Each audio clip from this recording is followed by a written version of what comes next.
President Biden held his first official cabinet meeting on Thursday. The focus was on his recently announced $2 trillion infrastructure plan. But the plan is already facing pushback from Republican lawmakers who are opposed to how the plan will be funded. Here's CBS News Chief White House correspondent Nancy Cordes. President Biden held his first in-person meeting with his cabinet today, socially distanced due to the pandemic. He appointed 5 of them, including the secretaries of Commerce, Energy, and Transportation, to sell his new infrastructure plan. These cabinet members will represent me in dealing with Congress, engage the public in selling the plan, and help work out the details as we refine it and move forward. In an interview with ESPN, the president said he would support moving Major League Baseball's All-Star game out of Atlanta after Georgia passed a controversial new voting law. This is Jim Crow on steroids, what they're doing in Georgia. 2 major Georgia-based companies, Coca-Cola and Delta Airlines, are now taking the same stance, arguing the Republican law was based on a lie and will restrict voting rights. Delta CEO Ed Bastian spoke to CBS this morning. The right to vote is sacrosanct, and we can't do anything to send a message to people that we're going to make it more restrictive and harder to have their voice heard.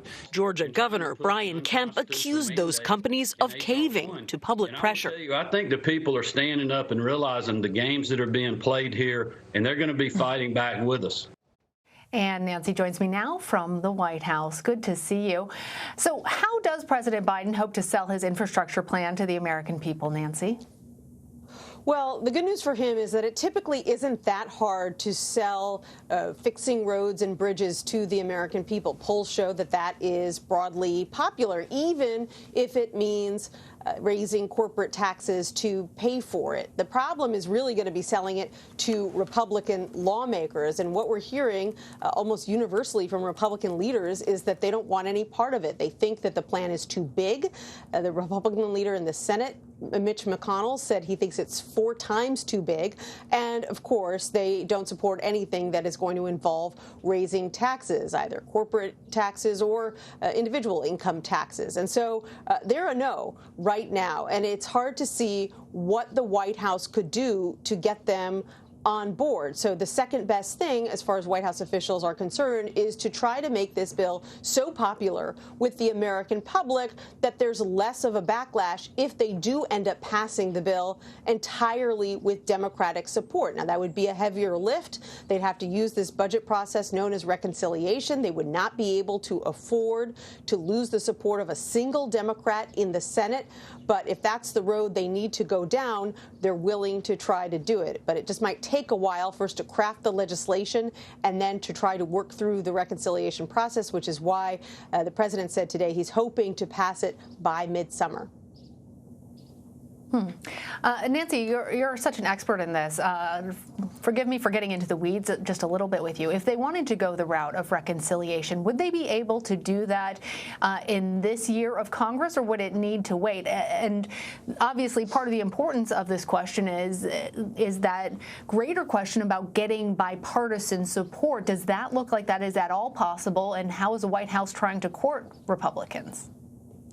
It doesn't look like it would be a huge problem to try to do it this year. Obviously, it is ultimately up to the Senate parliamentarian, so they'd have to write the legislation in such a way that it would pass that parliamentary muster to qualify for reconciliation. But after all, Republicans used the very same process 4 years ago to pass tax cuts. So the thinking among Democrats is that they could certainly use it to pass tax hikes. They say that falls squarely under the sort of budgetary umbrella that this type of procedure is typically used for.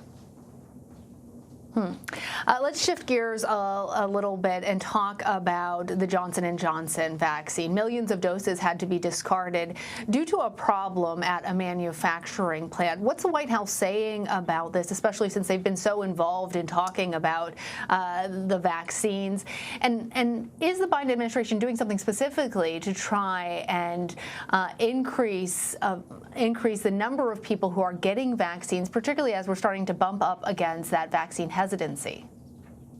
Well, they're sort of downplaying it as a setback, though they did reveal today that they were aware of this problem late last week when they were informed by the Department of Health and Human Services. They're arguing that this is the process working as it should. A problem was identified. Government officials were brought in to examine, and out of an abundance of caution, the decision has been made not to send out these doses. But look, this is 15 million doses we're talking about. And so while the White House is saying that they weren't counting these doses in their calculations about the number of doses that would be going out in the next few weeks, certainly 15 million doses is nothing to sneeze at. And it is certainly a setback when this White House is so determined to get people vaccinated as quickly as possible, in part to combat the potential of a big fourth wave, which we're seeing evidence of right now. Nancy, one other topic I wanted to talk to you about. We heard in your piece President Biden denouncing Georgia's new voting laws in an interview with ESPN. He said that he would support Major League Baseball moving its All-Star game out of Georgia.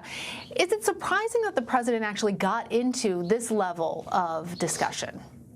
I don't think so. In fact, I think that they probably booked that interview knowing that that very issue would come up, because this is an issue that President Biden is trying to keep on the front burner. The issue of this controversial voting law that was just passed by the Republican legislature, signed by the Republican governor in the state of Georgia, that Democrats fear will be replicated in state after state around the country. There are so many other Republican legislatures considering the same thing. And so what President Biden is trying to do is to up the pressure on those legislatures by saying, look what's happening in Georgia. You've now got a couple of the biggest companies in that state, Coca-Cola and Delta, speaking out against it. You've got companies like Dell in Texas speaking out against legislation there. There are calls to boycott. Major League Baseball thinking of moving a very lucrative game out of the state this year. And the message to other states basically is, do you want this to happen to you? Now, that may not be enough to dissuade them, but it's the biggest tool he's got in his toolbox right now is the bully pulpit. And so you can expect that he'll continue to talk about this. All right, Nancy, always great to speak with you. You too, Lana.